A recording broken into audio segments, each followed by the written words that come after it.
Class का exercise 9.1 का question number 14।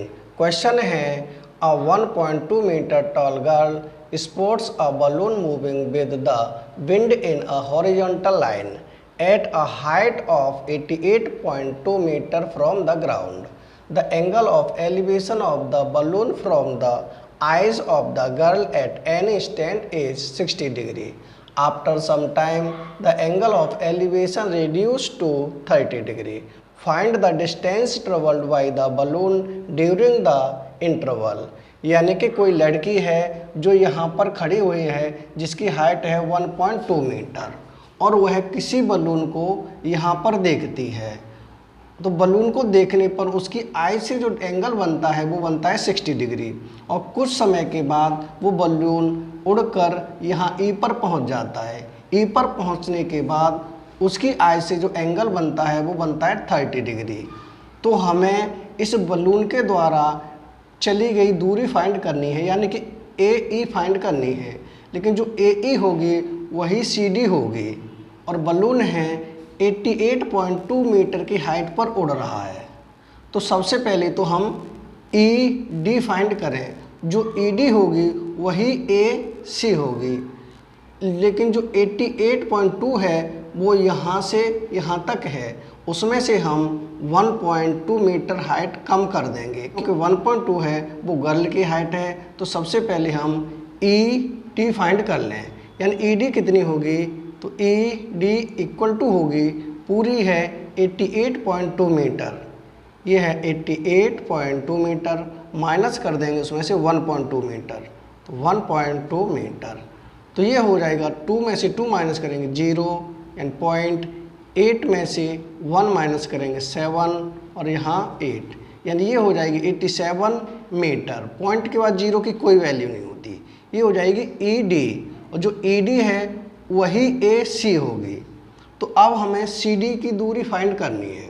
C D कैसे फाइंड करेंगे, अगर हम बड़े ट्रेंगल में लें ट्रेंगल ई बी डी और यहाँ से बी डी फाइंड करें, उसके बाद लें छोटे ट्रेंगल में यानी ट्रेंगल ए बी सी, यहाँ से बी सी फाइंड करें। तो अगर हम पूरे में से यानी कि बी डी में से और बी सी माइनस करेंगे तो सी डी आ जाएगी। तो इसे अब हम करेंगे सॉल्व। तो सबसे पहले लें ट्रेंगल ई बी डी में, तो यहाँ लिखें in triangle E B D, यानी कि ई बी डी ट्रेंगल में थीटा है हमारे पास 30 डिग्री और ये लेंगे परपेंडिकुलर अपॉन बेस यानी कि 10 में। तो हम लिखें 10 30 क्योंकि थीटा की वैल्यू 30 है and 10 30 equal to perpendicular, perpendicular है ई डी, तो इसे लिखें E D upon base, base है हमारा पूरा यानी कि बी डी, तो यहाँ लिख दें बी डी। तो 10 30 की वैल्यू होती है वो होती है 1/√3, यहाँ कर रहे हैं 1/√3 equal to E D, E D निकल के आई हमारे पास 87 मीटर, तो यहाँ लिखें 87 अपॉन बी डी, यहाँ लिख दें बी डी। अब कर देंगे क्रॉस मल्टीप्लाई, यानी बी डी का मल्टीप्लाई 1 से करेंगे तो ये हो जाएगा बी डी इक्वल टू √3 का मल्टीप्लाई 87 में करेंगे तो ये हो जाएगा 87√3, ये हो जाएगी हमारी बी डी की वैल्यू।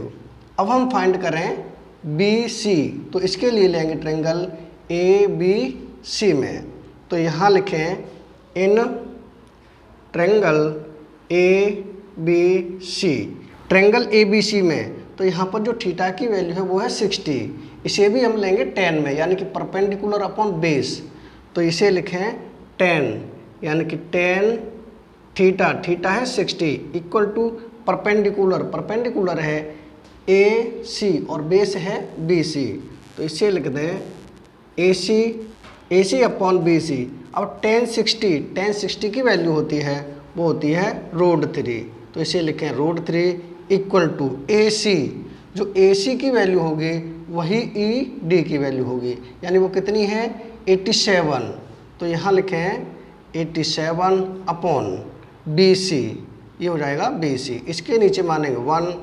अब कर देंगे क्रॉस मल्टीप्लाई, यानी √3 का मल्टीप्लाई बी सी से करेंगे तो ये हो जाएगा √3 BC इक्वल टू 87, ये हो जाएगा BC इक्वल टू 87 अपॉन में हो जाएगा √3, ये हो जाएगी हमारी BC की वैल्यू।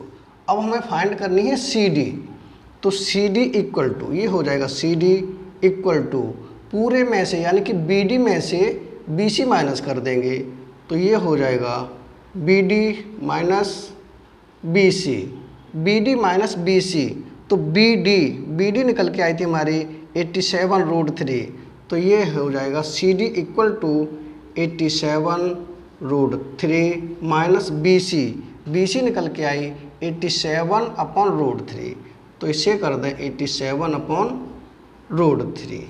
अब इसके नीचे हम मानेंगे 1, इसका एलसीएम लेंगे तो 1 और √3 का एलसीएम हो जाएगा √3, तो यहाँ लिखें √3, और 1 का डिवाइड हम √3 में करेंगे तो √3 टाइम्स, और √3 का हम √3 में मल्टीप्लाई करेंगे तो हो जाएगा 3, यानी ये हो जाएगा 87 मल्टीप्लाई 3 माइनस √3 से √3 हो जाएगा कैंसिल, यहाँ बचेगा 87, इनका करेंगे मल्टीप्लाई, यानी 3 7 जो होता है 21 और 3 8 जो 24, 25 26, यानी कि ये हो जाएगा 261 माइनस 87 अपॉन में है √3। तो अब इसे करेंगे माइनस, यानी 11 में से 7 माइनस करेंगे तो यहाँ बचेगा 4, और यहाँ 5, यानी 15 में से 8 माइनस करेंगे तो 7, और यहाँ बचेगा 1, यानी 174 अपॉन में √3। अब √3 को कैंसिल करने के लिए हम √3 से ऊपर मल्टीप्लाई करेंगे और √3 से नीचे मल्टीप्लाई करेंगे, ये हो जाएगा 174√3 अपॉन √3 का मल्टीप्लाई √3 से करेंगे तो हो जाएगा 3 से करेंगे इसे कैंसिल, ये हो जाएगा 3 5 जा 15, यहाँ बचेगा 2 यानी 24, 3 8 जा 24, ये हो जाएंगे कैंसिल, यानी ये हो जाएगा 58√3 मीटर। यही हो जाएगा हमारा आंसर, यानी क्वेश्चन नंबर 14 कंप्लीट हो चुका है। अगर वीडियो पसंद आए तो लाइक और कमेंट जरूर करें। नेक्स्ट वीडियो में फिर मिलेंगे नेक्स्ट क्वेश्चन के साथ। Thank you.